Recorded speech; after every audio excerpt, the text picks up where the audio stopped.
Destiny 2 released on September 6, 2017, and since that point there have been 5 major expansions, and Destiny is now in its 22nd season.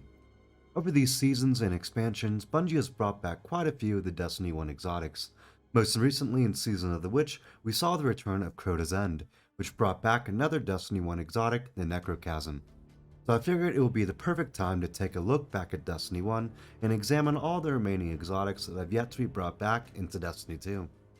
Before getting into the exotics, I will mention as a quick note that a few weapons will be left out, such as the 3 exotic swords released in the Taken King, Raise Lighter, Boltcaster, and Dark Drinker, since they have technically returned as full-on sword archetypes. Also, as mentioned in the Final Shape showcase, the Red Death and Dragon's Breath will be returning as well, but I decided to leave those out. I had a surprisingly pleasant time going through these old exotics when making this video, so hopefully you can enjoy the callback as well. Anyways, enjoy the video. Starting off, we have the exotic auto rifle, Zolo Supercell. Originally introduced in the Taken King, it has technically been added into Destiny 2 with the exotic Risk Runner. Now the Zolo Supercell has the unique ability where arc projectiles have a chance of chaining lightning when enemies are close together. Although unlike its counterpart Risk Runner, it does not need any prerequisites to activate the exotic perk. This was one of the first exotics I ever used in Destiny 1, since I started to truly play the game around the release of the Taken King, and it would be great to see it come back, even if it would have to change in order to make it stand out compared to its counterpart Risk Runner. One of the more iconic weapons in all of Destiny is the Kvostov 7G0X. Originally a white rarity auto rifle you received during the first mission of Destiny 1, it returned as an exotic weapon acquired through the exotic quest We Found a Rifle in the Rise of Iron expansion. Now the Kvostov is unique as it doesn't have any exotic perk, but instead gives the player plenty of perk options to customize it so that everyone can play around their individual playstyle. Unfortunately though, at least for me, it always made it feel mediocre at best, and I don't think I ever really used it, except for the 1 hour after getting it from the exotic quest. Technically the Kvostov has returned in Destiny 2, however it's only returned as its white rarity version and not in the exotic form. Now I do think the Kvostov could be added into Destiny 2, but I think it should gain a certain exotic perk that makes it stand out compared to other auto rifles. This next exotic is one that PvP players loved, the No Land Beyond. Originally released in the Dark Below as a random drop, it was the only sniper rifle that could be equipped in the primary weapon slot, at least from what I remember. Correct me if I'm wrong in the comments section down below. For me, this weapon was always sort of a gimmick, and since I was never all that good in PvP for Destiny 1, it sat in my vault collecting dust. This weapon would be a great addition to Destiny 2, as I could see it fitting a perfect niche for certain players in Crucible. Speaking of exotic weapons that PvP players love to use, this next exotic weapon is one that the best PvP players either loved or hated. The Universal Remote was an exotic shotgun released with Destiny 1 that could be put in players' primary weapon slot. It became quite a menace in the Crucible after the change to special ammo, where players would not spawn with ammo for their special weapons, however this one would always spawn with ammo. I found myself using this weapon quite often right before the release of Destiny 2, although I don't see it really standing out in Destiny 2 if it were ever to return. This next exotic weapon was actually not even available to Xbox players until after the release of Destiny 2. The Zen Meteor was an exotic sniper rifle that I constantly use when I go back to Destiny 1 every so often. I largely use the weapon because it has a pretty incredible exotic trait that allows it to fire a higher damaging final round that would also explode if you successfully got a kill with every round in the magazine. I would love to see this weapon return in Destiny 2, but I can understand why it has yet to come, largely because other sniper rifles such as Izanagi's Burden already fulfill the fantasy of a high damaging sniper rifle. The Dreg's Promise was an exotic sidearm released during the House of Wolves DLC. While the Dreg's Promise looked interesting, and its unique perk allowed for high ricochet shock rounds with enhanced target acquisition, in both its Year 1 form and Year 2 form, it was never really a good weapon to use in PvP or PvE. Truth is, I couldn't imagine this weapon being any good in Destiny 2 without some serious overhaul or changes. Besides, Destiny 2 already has a great exotic sidearm called Trespasser that would probably still outshine Dreg's Promise if it ever came into the game. The Boolean Gemini might be the only exotic weapon in Destiny 1 that I don't remember ever using. The Boolean Gemini was an exotic scout rifle released in the Taken King and wasn't really all that popular from what I can remember. Other than having decently high stats, its exotic perk didn't have anything special, and I don't think I could ever imagine it coming into Destiny 2, but let me know if you want it to come in or not. So I'm just going to combine these next two exotics, Abaddon and Nova Mortis. These exotic machine guns released in Rise of Iron and were the void and solar equivalents of the arc exotic Thunderlord, which is in Destiny 2 now.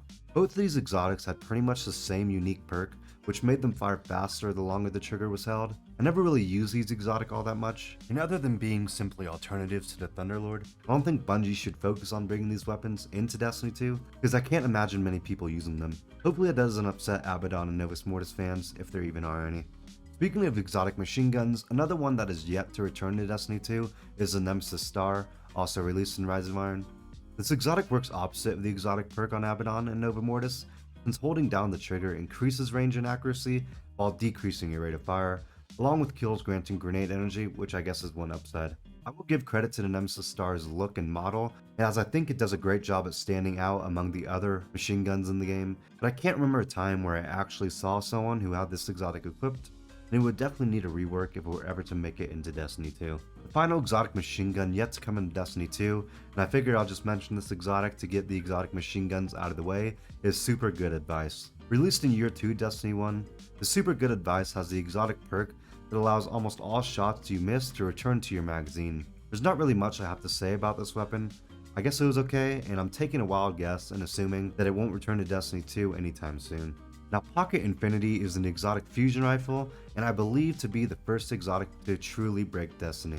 Released through an exotic bounty with the release of Destiny, it was insanely broken, having the exotic perk allowing it to fire in full auto, and having a chance to reload rounds that missed to the magazine. Since I didn't play the game during its reign, I've only seen clips of it destroying in the Crucible.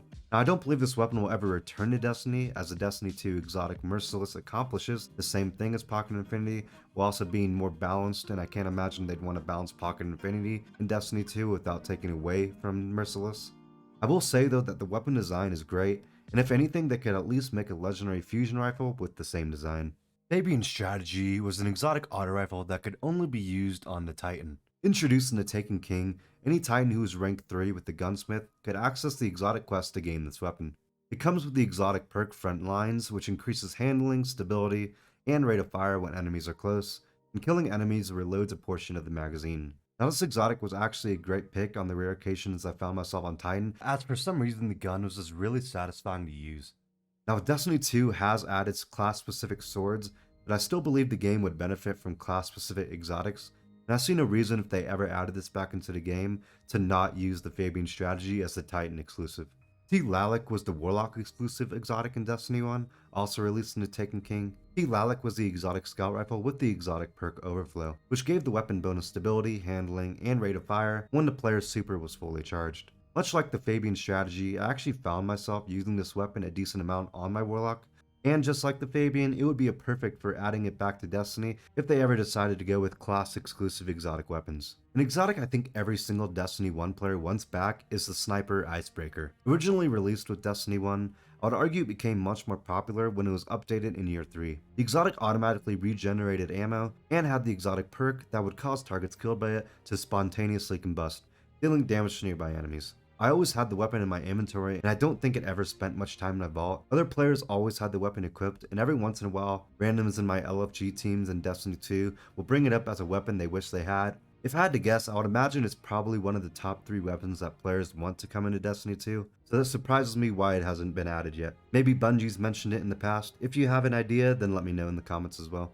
Patience and Time is another exotic sniper yet to be added to Destiny 2. Released with Destiny 1, it was a fairly decent weapon, with an exotic perk giving you camouflage while aiming down sights. I don't have too much to say about this weapon. If it were brought back to Destiny 2, I would say it could probably fit in well, although I imagine it will probably be underused if the exotic perk isn't updated to be a little more powerful. The final exotic sniper not in Destiny 2 is the Hereafter.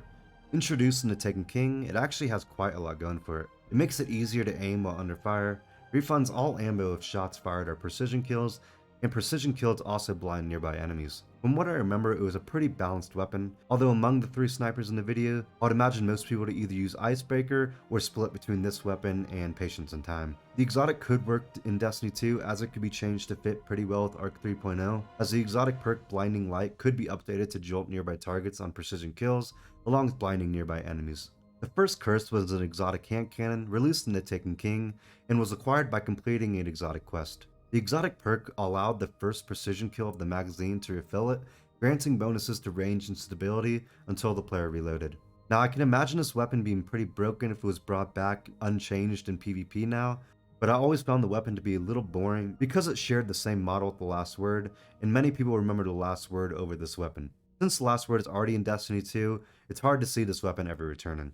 Although I didn't include the Taken King exotic swords in this video, I'm going to include this exotic sword, the Young Wolf's Howl. Acquired through an exotic quest in the Rise of Iron, this sword technically has a counterpart in Destiny 2, with the Titan-only sword Crown Splitter. However, this sword is more unique since using the heavy attack of a sword not only slams the ground in a unique animation, the same one as Crown Splitter, it also creates a line of fire that ignites enemies and increases damage they take by 15%. I always found this exotic swords in Destiny to be balanced and a perfect change of pace compared to other weapons in Destiny, since you could theoretically just use a heavy ammo synth in the beginning of a strike and only use your sword the entire strike. For those of you who don't know, heavy ammo synth was just a consumable you could use that gave you your heavy ammo.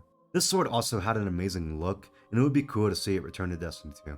Plan C is an exotic fusion rifle that originally released with Destiny 1. You could swap to the weapon fast, and it had a fairly fast charge time, which made it a pretty decent weapon, although that swap and charge time was the exotic perk, so it didn't really have anything else unique. This was one of the first exotics I ever received in Destiny, so I used it quite a bit when I first started playing the game, although I don't see this weapon being unique enough to bring over to Destiny 2 without some extreme changes to the exotic perk. And like many other guns in Destiny 1, the model for the gun is really nice, so they could just reuse the model for a legendary weapon in Destiny 2. The last exotic on this list is the Invective. Introduced with Destiny, Invective was an exotic shotgun that worked a bit like Icebreaker since it could regenerate ammo over time, along with the final round in the magazine dealing bonus damage. As much as I want to say I could see this weapon being added into Destiny 2 without much change, considering they have yet to add Icebreaker before this weapon, I wouldn't expect this weapon to come anytime soon. Bungie has been adding Destiny 1 weapons slowly over time, and they will continue doing this with Dragon's Breath and Red Death in the final shape. Hopefully they will continue adding old Destiny weapons when the seasons change into acts. This is just them changing how they do seasonal content, but I imagine it will be much slower once the final shape comes out. Let me know down in the comments below which Destiny 1 weapon you hope is added into Destiny 2 next, obviously excluding Red Death and Dragon's Breath. Anyways, don't forget to like the video and subscribe. Thanks for watching and have a good day.